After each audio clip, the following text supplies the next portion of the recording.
Región infrayoidea. La región infrayoidea ocupa la parte media y anterior del cuello.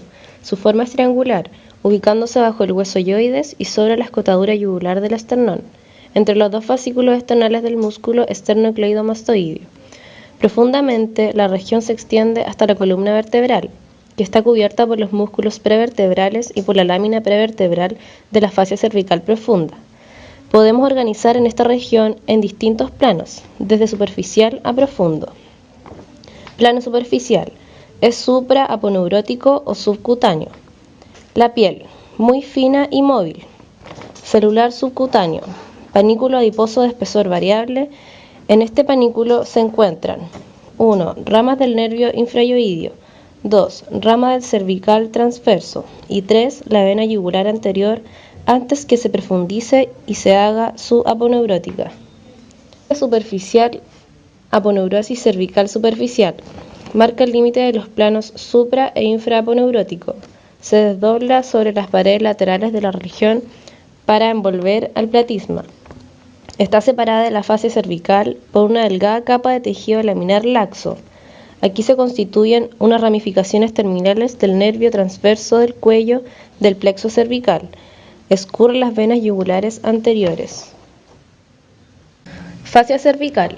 La lámina superficial de la fascia cervical, subyacente al tejido celular subcutáneo, se extiende por toda la región, se adhiere superiormente al hueso yoides, se fija inferiormente al borde anterior de la escotadura yugular y se desdobla hacia los lados para envolver al músculo esternocleidomastoideo.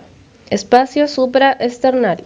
La lámina superficial de la fascia cervical está soldada en su parte media con la hoja superficial de la lámina pretraqueal, en el sentido inferior a la glándula tiroidea y anterior a esta, donde las dos láminas faciales se apartan una de la otra para ir a sujetarse una al borde anterior y otra al borde posterior de la escotadura yugular. Músculo infrayoideos y lámina pretraqueal. Posteriormente a la lámina superficial de la fascia cervical y el espacio supraesternal se observan dos planos musculofaciales formados por los músculos infrayoideos y por las hojas de la lámina pretraqueal de la fascia cervical que los envuelve. ¿Ya? Primer plano muscular. Comprende a ambos lados, el esternocleidoyoideo medialmente y el homoyoideo lateralmente, envueltos por la hoja superficial de la lámina pretraqueal. Los músculos de este primer plano divergen de superior a inferior y los intervalos que los separan están ocupados por la hoja superficial de la lámina pretraqueal. Segundo plano muscular, constituido por los músculos esternotiroyoideos y tiroyoideos, envueltos por la hoja profunda de la lámina pretraqueal. Los esternotiroyoideos divergen de inferior a superior y están separados unos de otros por un intervalo triangular de base superior. Conducto laringotraqueal, conducto faringoesofágico y glándulas tiroideas. Posteriormente a la lámina pretraqueal de la fascia cervical y a los músculos infrayoideos se encuentra el conducto laringotraqueal, la glándula tiroidea y el conducto faringoesofágico. Las glándulas tiroideas están situadas anteriormente al extremo superior de la tráquea y a la parte inferior de la laringe. Región suprayoidea. Se ubica inferior a la región lingual y sublingual, separada anteriormente de ellas por el músculo miloyoideo. Está comprendida en los límites del suelo de la boca, los músculos miloyoideos, hasta la piel, relacionada con el espacio posterior de la parábola descrita por la mandíbula hasta el hilioides. Esta región está cubierta en toda su extensión por tres planos superficiales: piel, que es gruesa, flexible y móvil; panículo adiposo, de espesor variable, limitado profundamente por la fascia superficial, la cual se halla desdoblada en la mayor parte de la extensión de la región para recubrir las caras superficiales y profundos del platisma; tejido celular laminar, que contiene ramificaciones arteriales insignificantes, algunas pequeñas venas, ramas originales de la vena yugular anterior, ramo del nervio transverso del cuello del plexo cervical y una rama del nervio facial destinada al platisma. Se encuentra también, con escasa frecuencia, uno o dos nódulos linfáticos superficiales. Los planos subyacentes, incluyendo las fascias y capas subfaciales, presentan una disposición diferente en la línea media y a los lados. La región puede dividirse en 3 segmentos o regiones, un triángulo submentoniano y 2 triángulos o regiones mandibulares.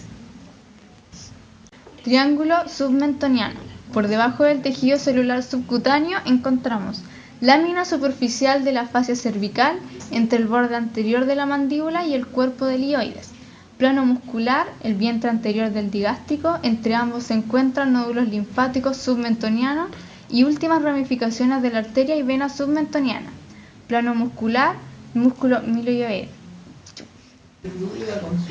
Plano muscular, músculo miloioideo. Triángulo submandibular.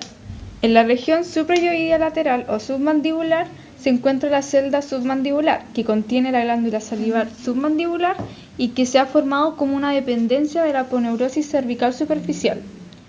Celda submandibular. De forma triangular, presenta 3 paredes y 2 extremidades. La pared superolateral, formada en la parte anterior por la fosita submandibular y en la parte posterior por el pterigoideo medial en su inserción mandibular. Pared inferolateral, constituido por la lámina superficial de la fascia cervical. Esta se divide en 2 hojas, una profunda que pasa inferiormente a la glándula y se inserta en el hioides, y otra superficial que pasa lateralmente a la glándula y se inserta en el borde inferior de la mandíbula. Esta última forma la pared inferolateral de la celda submandibular. Pared medial. Bajo el hueso hioides, esta pared está formada por la hoja reflejada de la lámina superficial de la fascia cervical, y esta hoja está adosada a la pretraqueal, cubre músculos infrahioideos y se adosa al borde lateral del asta mayor del hioides. Por sobre el hioides, la pared medial está formada por el digástrico, el más superficial, miloioideo, cubierto por el digástrico, e hiogloso, y posteriormente por la parte de la pared faríngea contiguo a la raíz de la lengua. Entre el miloioideo y el hiogloso está la comunicación entre esta celda y la celda sublingual por el hiato hiomiloioideo. En la parte interna va el hipogloso mayor, la arteria y vena lingual y la arteria facial. A ese nivel se forma el triángulo de Beckert y Pirogov. Contenido. La celda submandibular contiene a la glándula submandibular, los vasos faciales, el nervio lingual y los vasos y el nervio miloioideo y nódulos linfáticos.